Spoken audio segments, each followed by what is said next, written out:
Estamos aqui com a psicóloga Aline Perim, que ela vai falar um pouquinho pra gente sobre o tema dificuldade na aprendizagem, que afeta tanto nossos jovens e adolescentes nas escolas. Olá, Aline, seja bem-vinda. Obrigada. Aline, por que você se interessou por esse assunto que afeta tantos jovens, a dificuldade na aprendizagem?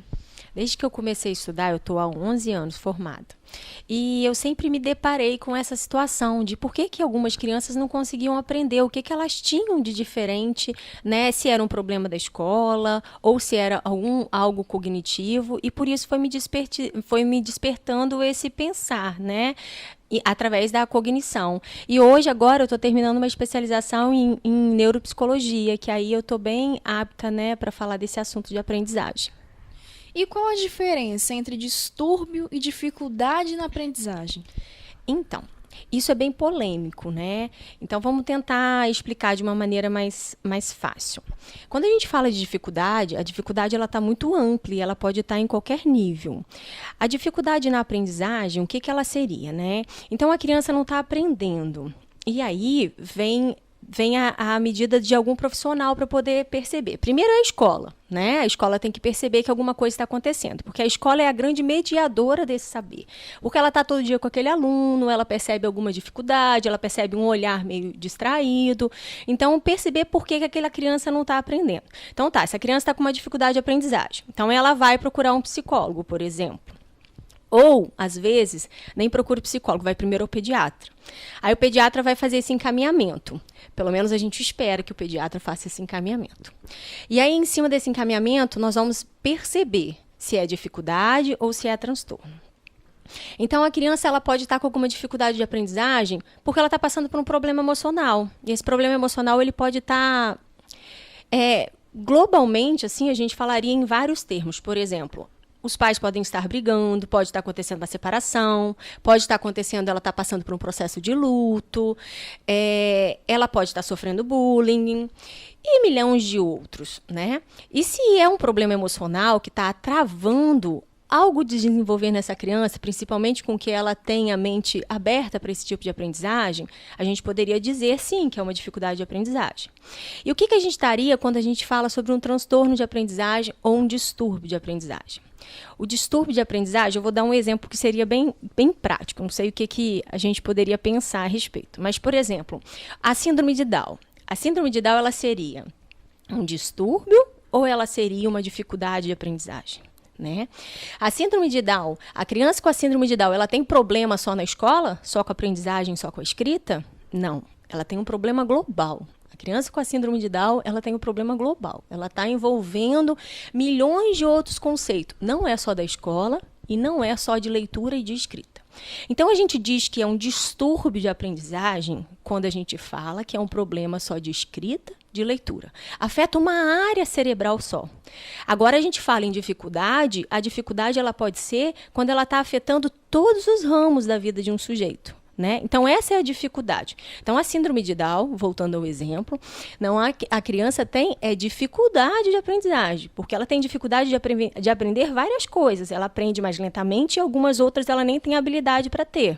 Seria basicamente essa a grande diferença. Agora, a maioria das pessoas elas podem ter dificuldade de aprendizagem, sim. Mas distúrbio é diferente de dificuldade. Às vezes a gente tem uma dificuldade porque a gente está passando por um problema, né? Então, a minha mãe acabou de falecer e aí eu estou com um problema, não estou conseguindo aprender, não estou conseguindo me concentrar. Também seria uma dificuldade de aprendizagem. Agora, tem dificuldade de aprendizagem que a gente fala que é um transtorno, né? Ou um distúrbio, por quê? Porque aquela área é uma área como se fosse assim, que está no lóbulo frontal, que é um dos nossos lóbulos, que depende do sistema nervoso, né? E essa área ela tem um defeito. A gente costuma dizer que é um defeito nos neurônios. Não seria correto eu falar isso. Mas os neurônios não estão sabendo se comunicar. E aí há essa debilidade. E Aline, quais são os transtornos ou dificuldades mais comuns entre os jovens e adolescentes e o que eles podem acarretar de problemas para essas pessoas que têm esses distúrbios? Então, vamos lá, várias perguntas. Vou tentar destrinchar ela para ficar um pouquinho mais fácil. Os distúrbios de aprendizagem, eles seriam descalculia, disgrafia, desortografia, dislexia. Esses seriam os distúrbios de aprendizagem. E estaríamos envolvendo também distúrbio de aprendizagem, como transtorno de déficit de atenção e hiperatividade, e o autismo. Eles também estariam dentro de distúrbio de aprendizagem. Mas o autismo e o transtorno de déficit de atenção e hiperatividade, eles são um problema no desenvolvimento da criança, né? Então, desde o início, a gente já diagnostica que a criança tem, de certa forma, o autismo e o transtorno de déficit de atenção e hiperatividade. Então, a gente tem uma dificuldade nesse transtorno que a gente chama de um transtorno do desenvolvimento, e a gente tem uma outra separação, que é o transtorno de aprendizagem, que está a descalculia, a disgrafia, desortografia e a dislexia. Né?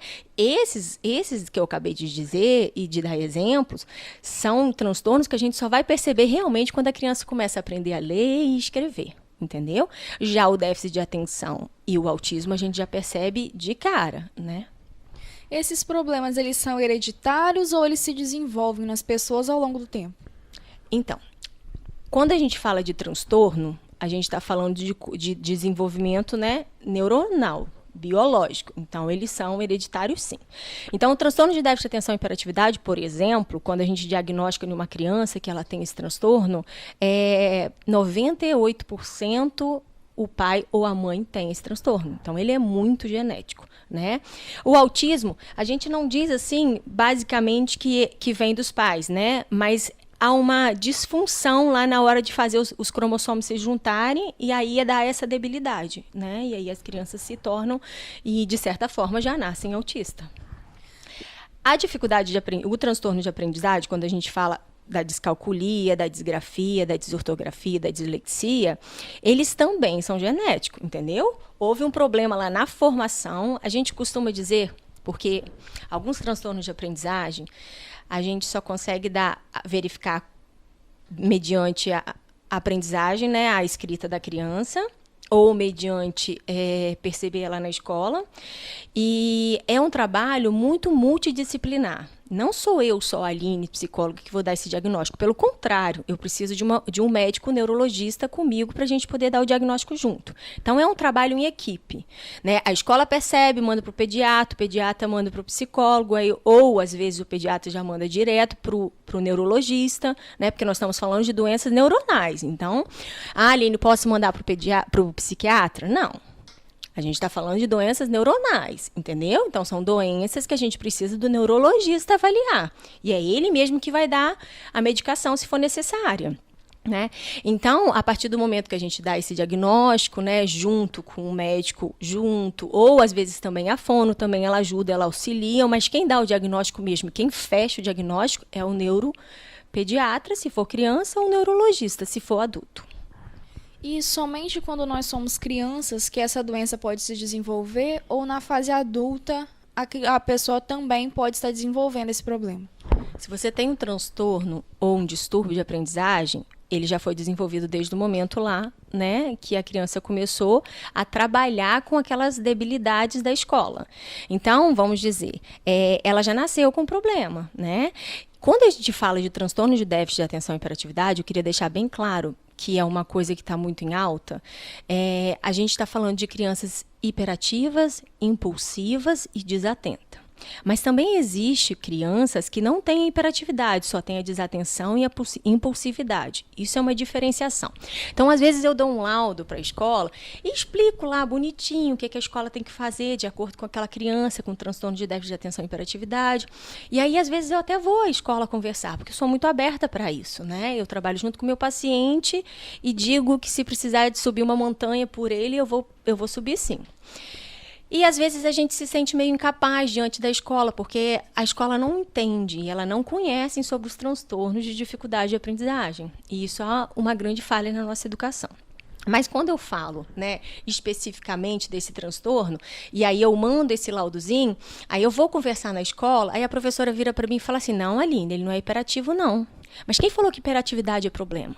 Hiperatividade não é problema. Hiperatividade é uma característica do comportamento. O que é problema é o déficit de atenção.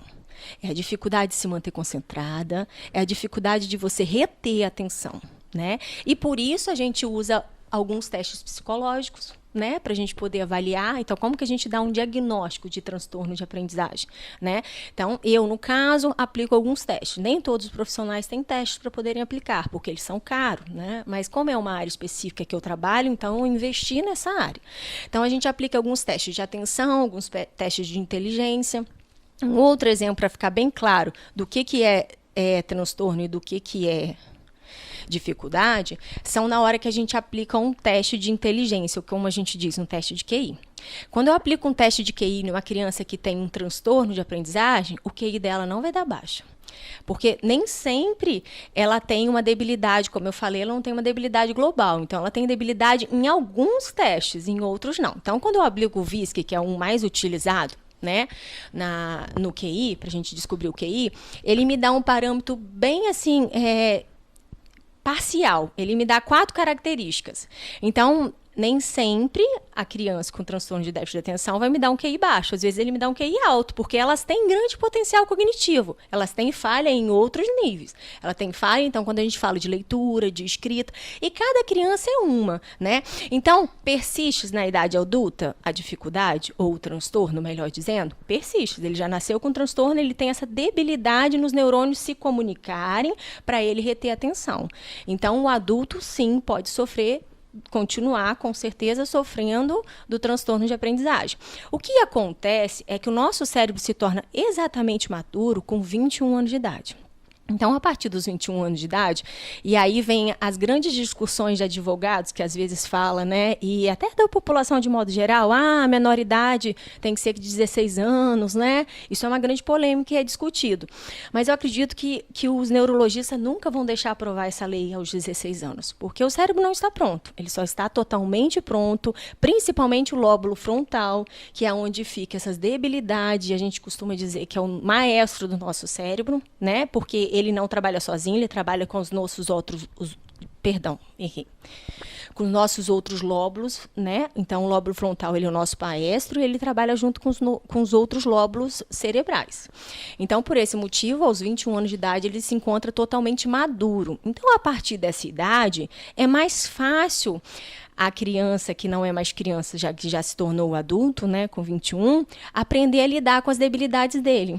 Então, por exemplo, esses dias eu fiz um processo para uma empresa de capacitação e de um recrutamento interno. E aí eu apliquei alguns testes meus. Uma desses meninos, eu já cheguei atendendo no meu consultório e ele tinha dislexia. E esse menino tem uma dificuldade imensa na escrita, né? Ele não consegue escrever. Né? A escrita dele é toda trocada e quem olha assim nem acredita que ele estava fazendo uma faculdade. E ele tem esse laudo de dislexia. E ainda eu brinquei para ele, falei assim, nossa, como que você conseguiu chegar aqui, né? Brinquei assim, dando um sorriso e querendo dizer, que bom, que legal, você venceu, porque você está trabalhando com uma escrita, né? E você tem uma debilidade na escrita. E aí ele riu para mim e ele falou assim, Aline, tem computador. Eu coloco tudo no Word, ele me mostra o que está errado e eu conserto. Então, olha só. Hoje ele tem 22 anos de idade. Então, ele pegou esse lance e ele aprendeu a lidar com a debilidade dele, né? O que a gente não pode é fingir que existe essa debilidade. Então, a gente tem que... Eu costumo dizer que não é que eu vou rotular uma criança ou rotular um adulto. Eu preciso de saber qual é a dificuldade ou qual é a debilidade daquela pessoa em questão. E aí, encontrar meios para a gente continuar sobrevivendo, porque cada um tem a sua maneira de sobreviver. Tem um autor que eu trabalho muito e tem uma especialização que eu trabalho, que é o PEI, que é o Programa de Enriquecimento Instrumental. Esse autor, ele diz uma frase que eu acho fascinante. Toda vez que eu falo ela, meu coração explode de alegria, de saber que esse cara resolveu lutar por essas pessoas. Os cromossomos não têm a última palavra. Então, não importa como estão os seus cromossomos, eles podem ser estimulados e, através da estimulação, a gente pode conseguir muitos processos. Então, por isso, cairia qualquer tipo de rótulo, mas eu preciso do rótulo porque eu preciso de um diagnóstico e depois eu preciso de um meio para eu poder trabalhar com aquela debilidade. Então, o transtorno de déficit de atenção e hiperatividade, que ele é muito forte, né? Ele nem sempre vem sozinho. E aí vem a grande debilidade, porque às vezes ele vem com um distúrbio da aprendizagem, que é a dislexia, por exemplo, em conjunto. Então, essa criança vai ter muito mais dificuldade em se desenvolver na área da aprendizagem. E aí a escola tem que encontrar um meio para poder lidar com aquela aprendizagem, porque aquela criança, ela lembra dos cromossomos? Então, ele não tem a última palavra. Mas se o professor souber mediar essa aprendizagem dele, esse menino que eu dei o exemplo para vocês, da testagem que eu fiz, ele não sabe escrever, mas ele sabe fazer milhões de outras coisas. E hoje o computador ajudou ele a escrever. Então, esse é o grande meio que nós vivemos hoje em dia, que a gente tem que buscar e que a gente tem que ter lugar para todo mundo. E para isso a gente tem que encontrar estratégia para poder vencer. Então, existe adulto com transtorno de déficit de atenção, sim. Existe adulto, sim, com dificuldade de aprendizagem. Só que no decorrer do trabalho dele, ele pode encontrar um trabalho e buscar um trabalho que ele não vai ter tanta dificuldade, porque nem todos os trabalhos precisam de aprender a ler e escrever. E em qual estágio dos problemas que a dificuldade na aprendizagem vem acarretar, precisa ter mais atenção? Então, aí volta por essa última fala que eu falei. Depende da escolha que aquelas pessoas fizerem, né? O processo hoje nosso de estudo, ele se faz assim, né? A gente vai para a educação infantil, depois a gente vai para o ensino fundamental, depois a gente vai para o ensino médio, e aí a gente opta pela faculdade. Então, todo mundo precisa de fazer faculdade? Eu costumo dizer que não, que a gente pode ganhar dinheiro com várias formas. Então, não é... Uma pessoa que tem uma debilidade muito grande, por exemplo, vamos falar de um transtorno de desenvolvimento, o autismo. Essa pessoa, ela tem necessidade de passar por uma faculdade, mesmo com toda a legislação apoiando ela, cuidando dela, ajudando ela a passar, fazer as provas e se formar? Se para ele isso foi importante. Agora, se para ele isso não for importante, ele não tem necessidade nenhuma disso. Mas ele vai ter que encontrar um jeito para ele poder sobreviver, porque os pais deles não vão viver pelo resto da vida dele. Tá? Aí a gente vai recorrer a uma outra coisa. Eu tenho um autista super safo, né, que está comigo há um tempão. Aliás, eu tenho 2 que eu gosto muito deles, né? E se vocês conhecem algum autista, vocês devem saber como que é. Autista não sente? Mentira, autista sente mais do que tudo. Tá com o autista é a coisa mais agradável e emocionante que tem na vida, porque o olhinho dele, ele não consegue olhar para o teu olho, mas ele olha para você de uma outra forma. Então você acaba se apaixonando por ele e ele se apaixonando por você e você cria um contato muito bacana. Então eu sempre falo para essas mães, a gente tem que criar um jeito de ensinar essa criança a sobreviver. Então, quem sabe, eu tenho um autista que adora esses meios eletrônicos. Então, na hora do recreio da escola dele, ele é o DJ, né? Ele vai para as festas dos amigos sendo DJ, né? Ele monta vários sites, ele se encontrou. E é nisso que a gente vai trabalhar com ele. Ele pode trabalhar numa empresa mexendo nesses meios, né? Então, não necessariamente eu preciso de passar por um padrão de uma faculdade de escrita e de leitura. Eu posso passar por um curso técnico ou eu posso criar uma maneira de trabalhar, né? Criar uma loja, ou sei lá qual é a forma. Para isso, a gente tem que ter um cérebro pensante aí de criar uma estratégia, né? Então, não necessariamente a gente precisa lidar com isso. Agora, existem algumas pessoas com uma debilidade muito grande, com um transtorno bem forte, e que têm esse desejo de vencer na vida e que querem se formar, né? Escutaram isso a vida inteira dos pais, que é importante, que eu não fiz faculdade, mas eu quero que você faça. E aí ele resolva querer fazer uma faculdade. Então, nós vamos encontrar um meio para ele poder encontrar uma forma de conseguir passar na faculdade. Então, os cromossomos, eles não têm a última frase. A gente pode encontrar uma forma de aprendizagem que introduza ele a entrar no padrão, como a gente diz, de normal, tá? Por que é importante descobrir esses transtornos quanto antes? Isso é muito importante mesmo.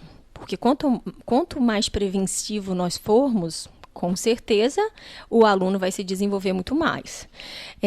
Encontrar uma criança com transtorno de déficit de atenção e hiperatividade com 15 anos de idade, eu atendi semana passada, assim. O menino ficou reprovado.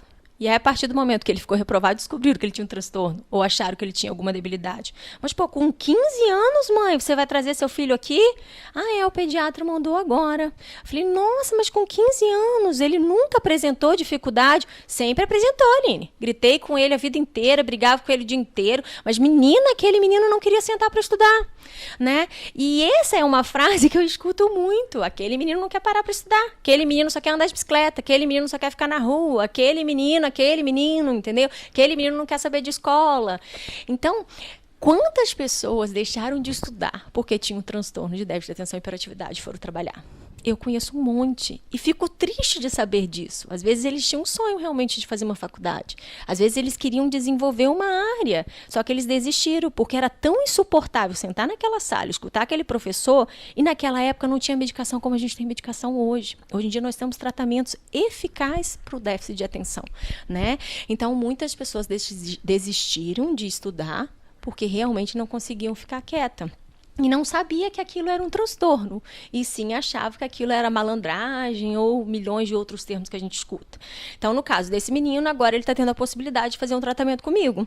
E aí ele faz um tratamento, que é uma estimulação cognitiva, que é o que eu disse para vocês, né? O do Forenstein, da frase dos cromossomos, né, que é um programa de enriquecimento instrumental, aonde a gente pega um lápis, uma borracha e uns papeizinhos, né, que é o instrumento, que é o módulo, e a gente vai estimulando os neurônios, fazendo novas cadeias neurais de pensamento. Esse é o grande lance da estimulação cognitiva, né? E que está bem em êxtase, né? Em fase aí, e agora já foi comprovado, e a gente tem percebido, assim, grandes melhoras, né? Não só no déficit de atenção, mas em qualquer outra coisa, né? Como, por exemplo, um AVC. A pessoa sofre um AVC, a gente tem que trabalhar aquelas estimulações para o corpo dela voltar a funcionar e os neurônios dela também voltarem a funcionar. Nas mortes súbitas de neurônios, né, que é a doença de Parkinson e a de Alzheimer, a gente também vem trabalhando muito com estimulação. Eu digo a gente, quem trabalha com a neurociências e quem trabalha com a neuropsicologia, porque nós lidamos com o cérebro humano, nós estudamos para lidar com o cérebro humano. Então, a gente vem criando bastantes programas voltados para esse tipo de pensamento, né? Estimular as áreas, estimular os neurônios e fazer com que eles não morram tão rapidamente. E a gente tem tido muitos resultados satisfatórios a esse nível. E os profissionais dessas áreas, eles trabalham e fazem atividades, igual você estava falando dos testes que você procura fazer, mas o que mais que os profissionais procuram trabalhar para estar desenvolvendo esses pacientes? Depende de cada profissional. Cada profissional tem a sua linha, cada profissional, né, se desenvolveu dentro da sua área de trabalho. No meu caso, eu me desenvolvi nessa área da aprendizagem. Então, eu lido com a aprendizagem e agora eu fiz a neuropsicologia, que é uma especialização clínica, onde me dá o direito de fazer um laudo neuropsicológico e que, às vezes, a gente, né, chega a encaminhar para o médico para ele dar o conceito final, né? Porque é um médico que está mais ligado, né, ou que tem a caneta, a gente costuma dizer, para terminar. Então, através do meu laudo, hoje em dia, a maioria dos médicos, tanto psiquiátricos como neuro, eles estão pedindo muito laudo neuropsicológico. Por quê? Para não medicar errado, para não medicar na área errada. Porque o que acontece? Aí a gente tem a qualidade, eu vou citar uma medicação que a gente usa para o déficit de atenção, que é o metformidato, que é a Ritalina, que é o Concerta e que é o LA que a gente usa. E muitas pessoas às vezes vêm dizer e criticar alguma coisa que não sabe qual o efeito da medicação. A medicação, para quem tem o déficit de atenção, ela é o mesmo, eu vou dar um exemplo assim, vai ficar mais claro, né? É o mesmo do que um óculos, por exemplo. Se eu tiro o óculos, né? Eu estou sem a medicação, mas eu não vou enxergar, né? E o déficit de atenção é exatamente assim. A partir do momento que eu tomo a Ritalina, ela não dura muito tempo. A Ritalina em si, ela dura 4 horas só o efeito. Depois de 4 horas, a criança volta a ficar agitada, a criança volta a ficar desatenta. Então, eu tenho que medicar de novo para ela conseguir reter a atenção dela. E o óculos é o mesmo sentido. Aline, tem efeitos colaterais? Não, são pouquíssimos, entendeu? E não causa dependência. A Ritalina, ela não causa dependência. Diferente de um outro medicamento, né? A gente não está falando de antidepressivo, a gente está falando de um medicamento que hoje a ciência conseguiu, ou melhor, a psicofarmacologia conseguiu trabalhar só atuando na área. Então, a Ritalina, ela só atua lá no lóbulo frontal, como eu falei para vocês, e nas áreas que retêm a atenção escrita, né? Agora, um outro medicamento, vamos lá, vamos falar de um distúrbio mental, né? Esquizofrenia, um exemplo, para ficar claro. Por que a esquizofrenia ela não é tão vencida com a medicação? Quem conhece um esquizofrênico percebe que mesmo ele medicado, ele demonstra o próprio rosto dele mostra uma fisionomia diferente. E as atitudes dele também é diferente. Por que a gente não vence com a psicofarmacologia? Porque não existe uma medicação para o esquizofrênico que atua só onde ele precisa de melhorar, entendeu? Diferente do déficit de atenção, que a Ritalina atua só lá no lóbulozinho que ele precisa, só nas áreas necessárias que ele precisa de atuar. Então, a maioria dos medicamentos é essa grande dificuldade que nós temos. Ele vai um pouquinho para cada área, ele não vai só concentrar só aonde a gente precisa de melhorar. E aí a gente vê os efeitos colaterais, né? E existem vários efeitos colaterais, né? O esquizofrênico, ele toma medicação, ele para de delirar, alucinar, mas ele começa a morder a língua. Ele começa a ter tique na mão, né? Então, no caso do transtorno de déficit de atenção e hiperatividade, a gente medica com o quê? Com a Ritalina. E qual é o efeito colateral da Ritalina? Diminui o apetite. Mas não são em todos os pacientes, né? Mas realmente diminui bastante o apetite. Então a gente procura, ou melhor, o médico procura trabalhar com aquela família ou trabalhar com aquela criança de uma forma que dá a medicação depois que ele comer. Se ele estuda à tarde, é muito mole isso, né? Então ele almoça, depois ele toma a medicação, ele vai para a escola dele, né?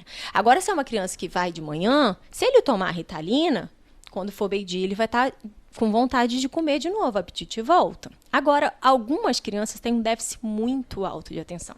E a gente tem que dar uma medicação mais forte, né? Então, nós vamos dar o Concerta. O Concerta dura 10 horas no cérebro da criança. Então, ele vai tomar de manhã, ele vai estar até a noitinha no efeito do Concerta. Porque aí, quando acabar o efeito, ele tem que acabar se acalmando, porque é um estimulante, né? Eu não posso repetir a dosagem de novo, senão aquela criança não vai dormir. Então, aí tem que passar o efeito para ele poder chegar ao sono e assim sucessivamente. Muitas mães fazem a seguinte reclamação para mim. Quando ele está efeito do remédio, ele é ótimo mesmo, ele me escuta, ele retém atenção, ele consegue aprender. Mas quando acaba o efeito, Aline, meu Deus, eu não aguento essa criança, porque ele começa a pular, quebrar a casa inteira. Mas aí o que acontece? Se eu tiro o óculos, eu paro de enxergar de novo, entendeu? Então esse é o nosso...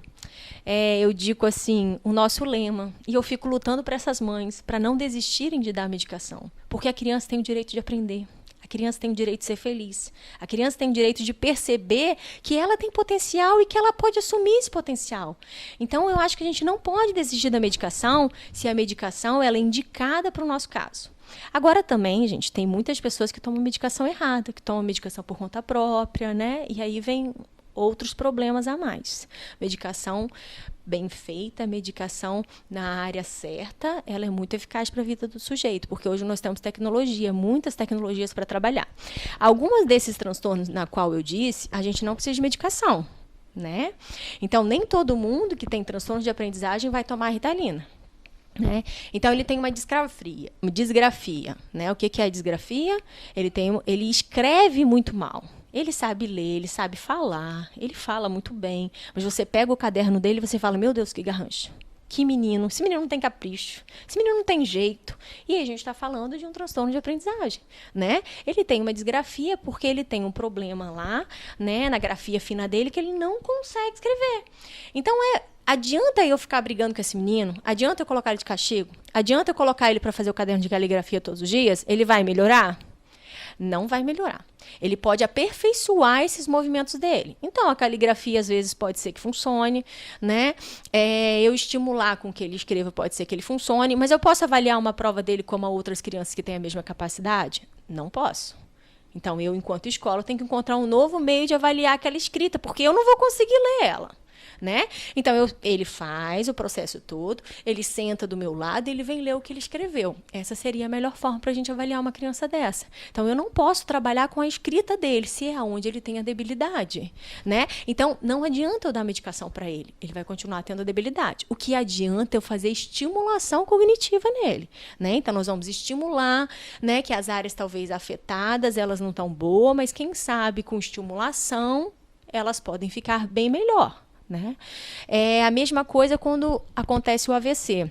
Né? E aí atuou uma área lá cerebral dela e ela perdeu aquela área. Ou um acidente mesmo. Né? Um acidente de trânsito, bateu a cabeça e perdeu uma área lá de um lóbulo, né? E aquela área era responsável por algum tipo de comportamento, né? Ou algum tipo até de um andar, né? De uma parte motora.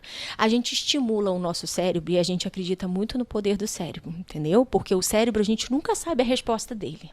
Tem uma outra frase que eu uso muito no consultório, quando as mães já chegam lá, porque as mães elas têm muita angústia, elas querem as coisas para hoje, elas não querem para amanhã. Então elas viram para mim e falam assim: Aline, quanto tempo meu filho vai ficar aqui? Primeiro, por causa do dinheiro, porque elas não querem gastar, né? E segundo, que elas querem um resultado muito rápido. E dependendo da debilidade, vamos lá, se é um autista, como que eu respondo para essa mãe, né? Eu não vou conseguir curar o filho dela. Eu não tenho essa receita mágica, né? E essa receita mágica não existe. Então eu sempre digo, depende do passo do teu filho. Depende do tamanho do passo dele. O paciente ele é individual, cada um é do seu jeito. Então depende do passinho que ele vai dar. Agora eu vou trabalhar com ele para que isso fique melhor, para que isso, né, se desenvolva de uma maneira mais saudável, né? Seria essa questão, eu acho. E existe aqueles pacientes também que eles sabem que tem o problema, já foi diagnosticado, mas eles recusam a fazer um tratamento. Como que o profissional trabalha em cima desse paciente? Existe. Existe muito isso. Principalmente transtorno de déficit de atenção e hiperatividade, porque eles começam uma coisa e eles param. Então, esse negócio não está resolvendo não, né? E parece que tem dia que eles estão mais atacados, aí mesmo que eles não fazem, né?